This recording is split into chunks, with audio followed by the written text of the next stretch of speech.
Shalom, suatu sukacita dapat berjumpa lagi dalam renungan santapan rohani Hosana saat ini. Kembali bersama saya, Penetua Hani Besing Ating Tule. Dan saat ini kita akan merefleksikan diri sesuai dengan firman Tuhan yang terambil dari Filipi 1 ayatnya yang ke-29. Namun sebelum kita belajar lebih jauh, mari kita minta pimpinan Roh Kudus dalam doa. Kita berdoa. Bapa kami yang di surga, Bapa di dalam nama Yesus Kristus, Tuhan dan Juru Selamat kami. Saatnya bagi kami untuk membaca dan merenungkan firman Tuhan. Mari ya Bapa, biarlah dengan Roh Kudus memimpin kami, sehingga firman Tuhan tidak saja kami baca dan renungkan, tetapi sungguh-sungguh kami lakukan dalam hidup kami setiap hari. Mengampuni dosa kami yang banyak ya Tuhan, dalam nama Yesus Kristus kami berdoa. Amin. Kekasih-kekasih Tuhan, beginilah bunyi firman Tuhan. Filipi 1 ayatnya yang ke-29 di bawah perikop nasihat supaya tetap berjuang. Sebab kepada kamu dikaruniakan bukan saja untuk percaya kepada Kristus, melainkan juga untuk menderita untuk Dia. Demikianlah sabda Tuhan. Bapak Mama kekasih-kekasih Tuhan, ada sebuah pertanyaan yang berbunyi, apa susahnya berbuat baik? Pertanyaan ini sepertinya mudah, tapi dalam kenyataan yang terjadi malah sebaliknya. Seringkali ketika berjalan dan tiba-tiba tersandung, kalimat yang sering keluar dari mulut bibir kita, apakah pujian ataukah umpatan? Contoh lain ketika bekerja dengan jujur, tetapi berpeluh dan bekerja keras namun penghasilan sedikit, dan seringkali tak cukup untuk memenuhi kebutuhan. Sementara jika harus menjual narkoba, mencuri, dan bahkan korupsi, hasilnya sangat memuaskan.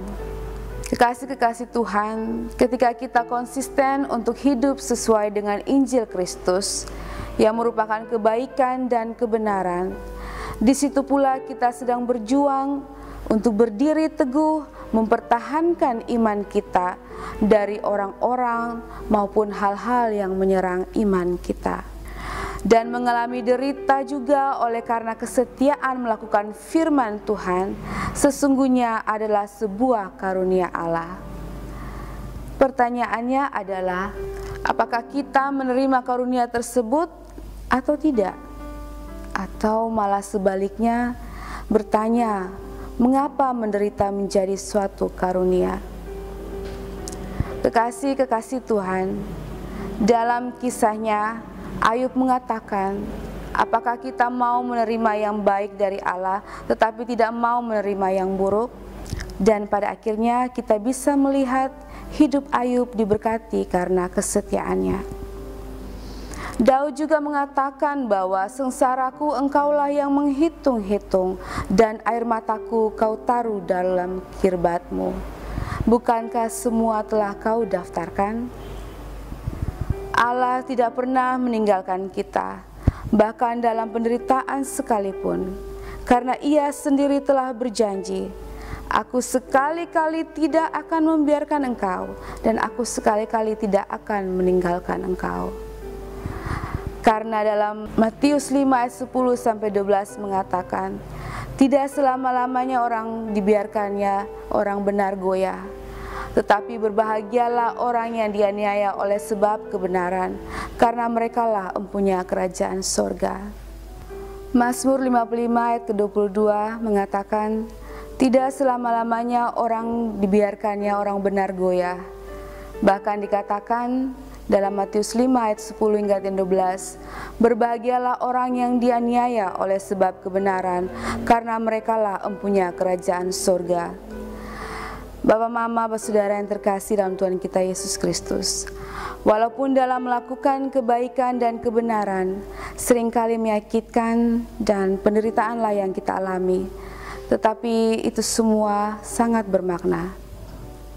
Karena hanya melalui penderitaanlah dapat menunjukkan kualitas iman kita sebagai orang percaya. Apakah kita tetap bertahan dalam kebenaran meskipun menderita? Karena dalam Yakobus 4 ayat 17 mengatakan, jika seorang tahu bagaimana ia harus berbuat baik, tetapi ia tidak melakukannya, ia berdosa. Dan janganlah ragu dan berputus asa dalam melakukan kebenaran ketika ternyata penderitaan dan pergumulan yang kita temui dalam melakukannya. Galatia 6 ayat 9 mengatakan, janganlah kita jemu-jemu berbuat baik, karena apabila sudah datang waktunya, kita akan menuai jika kita tidak menjadi lemah. Amin. Bapak, Mama, Saudara kekasih Tuhan, mari kita nyatakan komitmen kita sebagai respon atas firman ini dengan berdoa. Kita berdoa. Terima kasih Bapa di surga atas firman Tuhan pada saat ini. Biarlah kami anak-anak-Mu dengan Roh-Mu yang kudus mampu melakukan apa yang Bapa kehendaki, dengan tetap setia melakukan perbuatan yang baik walaupun kami harus menderita dalam melakukannya.